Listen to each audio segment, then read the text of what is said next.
तो उनका जो मौलिक अधिकार है, कम से कम कोर्ट में हम 11 वर्षों से तो हम कहीं भी गए भी नहीं, आपके पास भी हम बहुत मुद्दों को लेके आए, लेकिन आज बापूजी के इस केस को लेकर के आए हैं कि कम से कम उनका जो संवैधानिक अधिकार है, औरों को भी पैरोल मिल रही है, तो स्वास्थ्य के आधार पर उनको क्यों नहीं दी जा रही है, ये भेदभाव क्यों किया जा रहा है।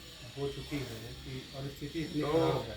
आपके माध्यम से हम माननीय न्यायालय से और सरकार से अनुरोध करते हैं, और दूसरा कि केस भी जो है वो बिल्कुल झूठा है, पोक्सो एक्ट है, एविडेंस कुछ भी नहीं है, कहने मात्र से ये पूरा इतना बड़ा जो है बापूजी को सजा सुनाई है।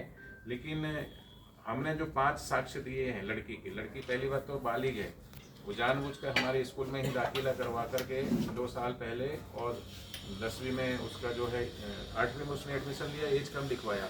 जब उसके पूरे एविडेंस निकलवाए हमने, certificate, birth certificate, LIC, ration card, दूसरे स्कूल के सर्टिफिकेट, सब में वो बालिग घोषित है, फिर भी हमारी आवाज़ नहीं सुनी जा रही है। तो इतना भेदभाव क्यों?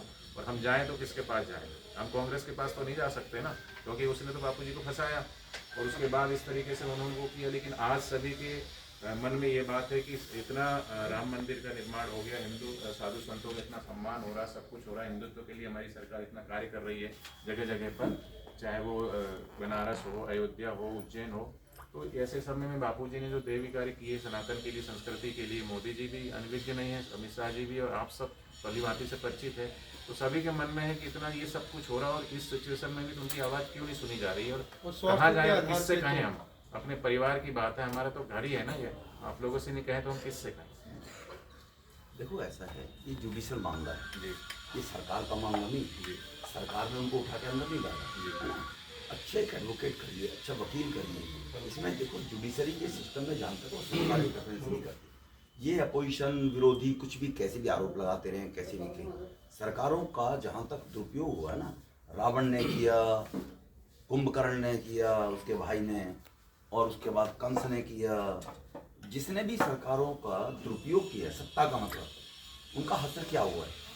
मोदी जी सात्विक प्रवृत्ति के व्यक्ति हैं, वो बहुत विश्वास रखते हैं इन चीज़ों में। तो जो जिसका काम है वो उसका वो करेगा। कहने के लिए जब कोई आदमी कसूरवार होता है, ईडी में जो लोग जा रहे हैं उनको समन दे, CBI, सरकार का क्या लेना देना जी उससे भी। लेकिन उनके पास कोई चारा नहीं है, विरोधियों के पास जो लूटा है 70-75 साल तक, उनके साक्ष्य हैं। मेरे पास ये स्वेटर कहाँ से आया, ये तो आप ही बताओगे ना। अगर ईडी वाले पूछ रहे स्वेटर कहाँ से, क्यों नहीं बता रहे इसको? आप बताएं मेरे को कहाँ से आया है, ठीक है ना। तो इसीलिए वो सरकार को इंडिपेंडेंट एजेंसी जो बनाई है, PWD बनाई है डेवलपमेंट करने के लिए, हाईवे बनाए रोड बनाने के लिए, ED और CBI बनाई है गलत काम, व्यभिचार के अनुसार कोई गलत काम करने वाले लोगों के लिए जांच करके और उस पैसे को रिकवरी। अब वो संस्थाएं पहले काम ही नहीं करती थी, जो करने वाला अफसर होता था उसको बदल दिए जाते थे, हटा दिए जाते थे।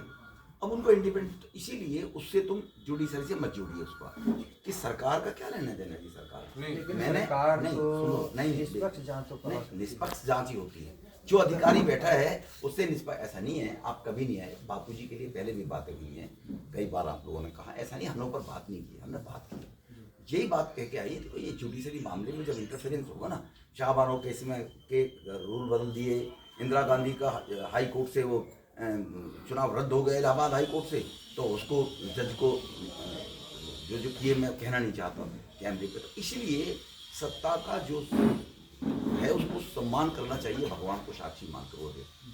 इसमें आप जुडिशरी में ही जो होगा होगा, सरकार में कुछ नहीं करेगी। सरकार किसी को ये नहीं कहेगी इसको तुम जमानत दे दो, इसको ये दे दो, है ना। उसमें भी निवेदन था कि जैसे आपने बताया अच्छा वकील, जितना हमारा हम लोगों का इस विषय में ज्ञान तो उतना रहा नहीं, हम लोग तो भाई पूजा पाठ सेवा में रहे, जो आप देख रहे हो आप। तो अगर उस रास्ते में, जैसे ठीक है हम आए आपके पास इसलिए हैं, अगर उस रास्ते में चलने में हमारे से रास्ता सही नहीं हो रहा तो कुछ उसका मार्गदर्शन हमको मिल जाए, भाई इस तरीके से चले। वो देख के मैं जवाब देता हूँ ना, जो भी है ना सर, अपने यहाँ के जो भी जाने माने वकील हैं, माननीय सुब्रमण्यम स्वामी, KTC तुलसी और राम जेठमलानी, भारत के जितने भी टॉप लेवल के जो लॉयर हैं सबको किया है और सबने केस लड़ा है।